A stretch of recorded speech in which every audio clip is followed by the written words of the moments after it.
Hello， 大家好，欢迎来到频道，我是 NC 小叶。今天这部影片是有关于《战地风云6 Battlefield 6》的剧情单人访谈。没有错，在游戏上市之前，我有抢先机会可以玩到这个媒体试玩版。不过那阵子比较忙，所以这次的游戏试玩体验是由大叶进行的。那等一下我们就叫他来这个频道跟大家聊一下，谈一下他对于这一次 Battlefield 6单人剧情的想法以及看法。那之后游戏正式上市之后呢，也会有大叶亲手不专业的电影式运镜版本上架到我们的 YouTube 频道。各位如果有兴趣的话呢，也别忘了去看一下哦。好，那在正式的访谈开始进行之前，先让我们进一小段工商服务时间。LEGO Fast 是一款不论平台、不论区域，任何人都可以轻松使用的游戏加速器。不仅支援的游戏众多，在各平台上面有超过2000多款的游戏可以供各位选择。LEGO Fast 更透过自家的全球伺服器与节点，不单单减少不必要的传输绕道，减少延迟，更可以让最重要的游戏风暴顺畅收发。不管你是 PS、Xbox、PC 或者是行动装置， LEGO Fast 都可以帮助你在团战爬分时拥有更稳定也更顺畅的游戏体验。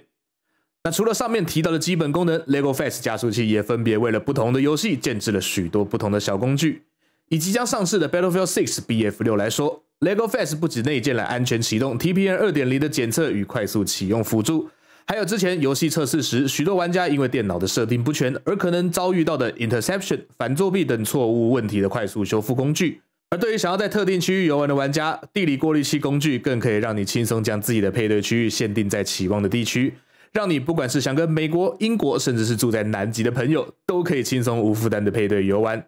其他还有更多更方便有用的小工具，随时支持着大家的游戏体验。现在就透过我的连结下载 LEGO Fast 来体验最流畅且最精彩的游戏体验吧。LEGO Fast 也会在游戏上市时同步支援 Battlefield 6的连线最佳化。各位如果在尝试过后觉得不错，也可以在购买会籍时输入我的专属折扣码 NC， 这样就可以再额外获得7折的优惠哦。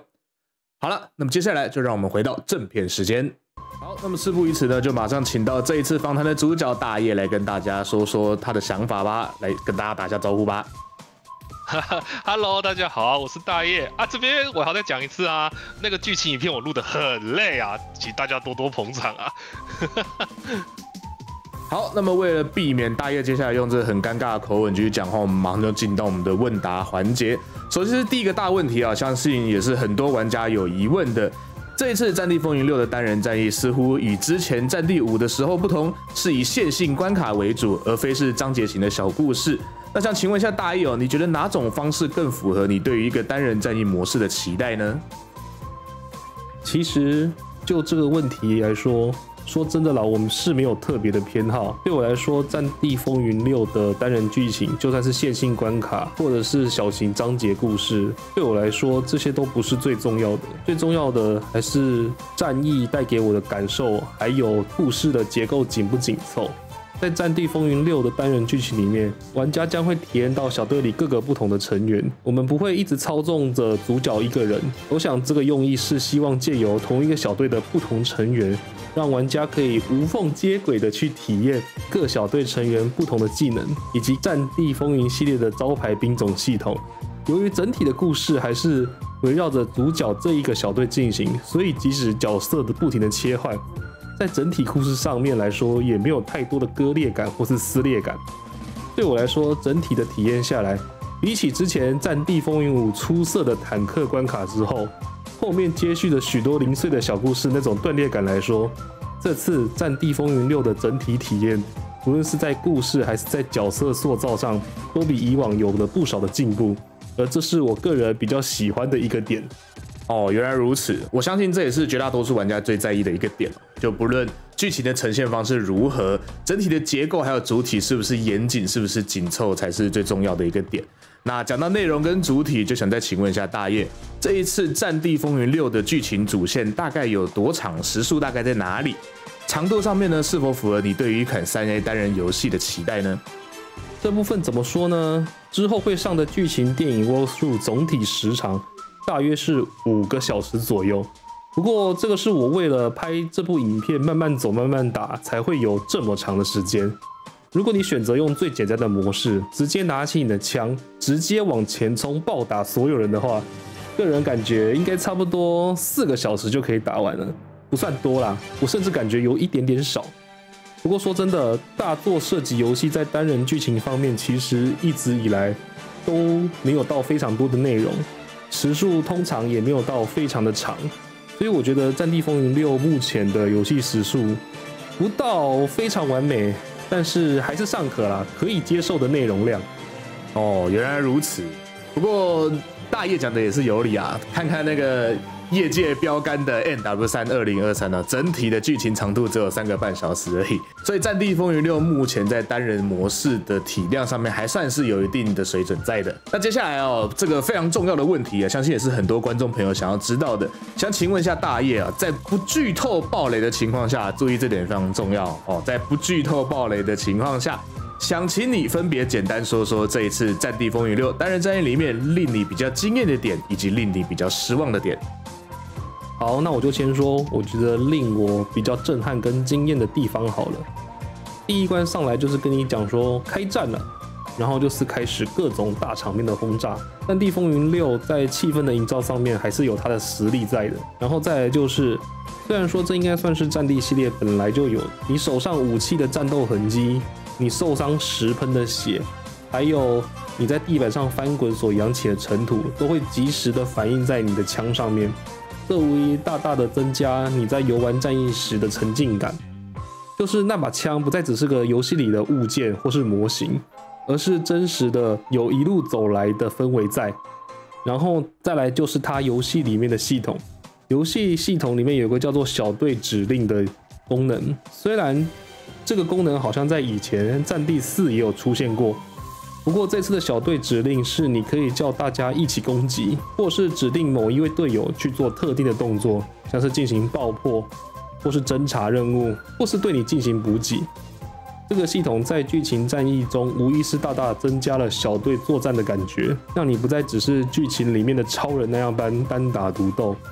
而是你需要跟你的队友们互相推进、互相帮忙。而这个系统的延伸也是让我最印象深刻，就是当你在游戏中死亡时，大部分的剧情游戏通常就会直接让你从上一个存档点开始。不过在《战地风云6》里面，你会跟线上多人一样倒在地上，而这时候你可以呼叫队友，队友这时候就会拿着电击器过来把你给电起来。而且这里跟多人线上有一个很大的不同点是，你倒在地上求救的时候是可以移动你自己的身体，你可以把你自己挪到掩体后面去。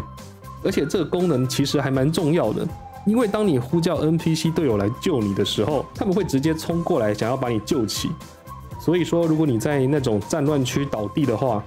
就是没有任何掩体啊，开阔场面倒地的时候，你叫队友来救你的话，你可能会直接把队友也给害死，害死之后你就会变成真正的死亡，这时候就必须读档重来了。然后还有另一个点，剧情战役到后期的部分有一个半开放世界的大型地图场域，在这个里面有着各式各样的目标存在于这个大地图里面，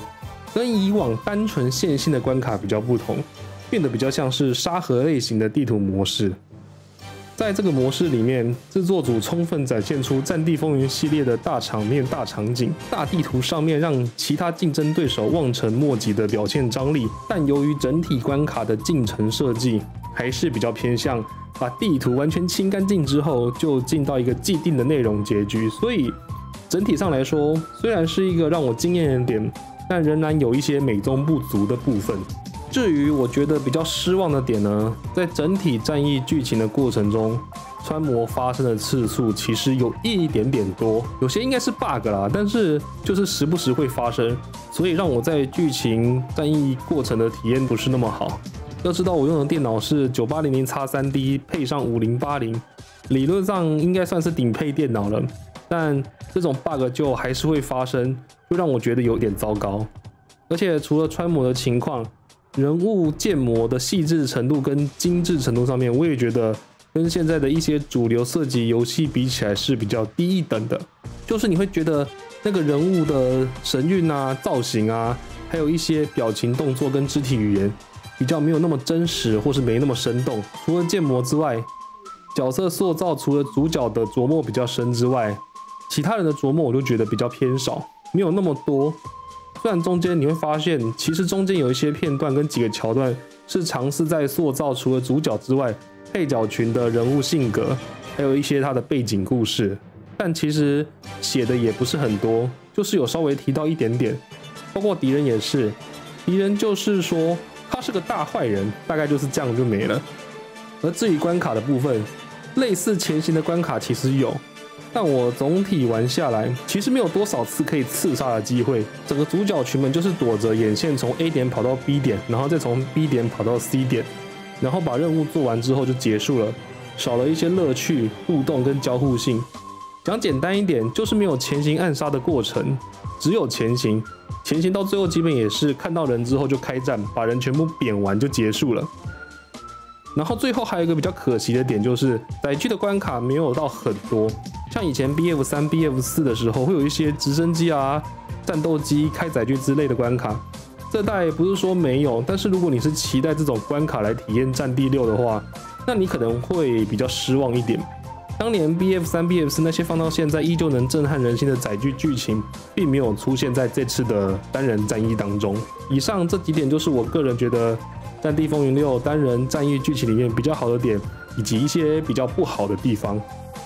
OK， 那听你这样讲起来，这一次《战地风云6》的剧情虽然没有到非常完美，但应该也不是一无是处，对吧？那如果满分100分的话，大雁你会给《战地风云6》的单人战役多少分数呢？并且跟大家讲一下主要的扣分项目跟理由是什么呢？如果满分是100分的话，我现在大概会给《战地风云6》单人战役60分吧。故事架构是经典的阴谋论类型，在结局的部分，大家看完之后也可以有各自的解读。它其实没有真正的演出结局，而是只是用一些声音、画面黑掉的那种方式让大家去想象。但最主要的扣分理由有几个，第一是画质，这次《战地6》的画质给我的感觉并没有像以前那么好，像是以前《战地1》啊、《战地5》一开游戏就会让你觉得哇，这个画面真棒啊。但《战地6》没有给我这种感觉，也许这是为了优化，但我个人觉得《战地6》其实还蛮吃资源的。就目前的状况来说，优化算不错啦，但是就是没有达到以前战地系列给我的那种震撼感。再来是最大的扣分项，就是剧情战役里面一些大场景的演出，多半是预录动画，甚至有些事件是直接跳过的，直接用动画演给你看说，我做了这件事，所以后面发生了什么事，让人有一种像是没做完或是做不出来，只好用动画带过的感觉。我玩《战地风云》最主要的目的，就是想看那些用即时运算的大场面，身临其境的战场演出。但是这次大部分的时候都是用 CGI 动画渲染，而不是即时场景，这点让我非常的失望，也是我只给60分的最大原因。所以目前大雁你对于《战地风云6》整个游戏的单人战役还是有评到60分的，那基本上是已经有到达及格线的程度了。那这边最后想问一下你哦，如果我今天是一个玩家，一个不怎么碰射击游戏的玩家，我只是想要来体验《战地风云6》的单人战役的话，你会推荐我们购买《战地风云6》吗？如果要推荐的话，以原价购买我是不太推荐啦。但是如果有打折或者有比较便宜的管道入手，那就可以考虑。因为其实《战地风云》的核心体验主要还是聚焦在多人游戏、多人模式上，所以如果你只是想要单纯体验剧情战役的话，就像我前面说的，我会建议等有折扣或是有便宜的价格再入手会比较划算，或是看完我拍的 walkthrough 影片就 OK 咯。好，那就差不多是这样子啦。OK， 好，那到这边为止，差不多就是这次访谈的几个小的问题啦。那感谢大雁在游戏上市之前非常干的把这个整个剧情全部都玩完，然后给大家提供一些想法跟看法。那不知道影片看到这里的各位，目前你对于《战地风云6》的单人战役是期待还是不期待？又对于单人战役目前大雁所呈现出来的整个游戏的内容还有环境有着什么样的看法？都欢迎在下方的留言区留言，跟大家一同讨论。好了，那么是小野，我们就下一部影片再见吧。拜拜，拜拜。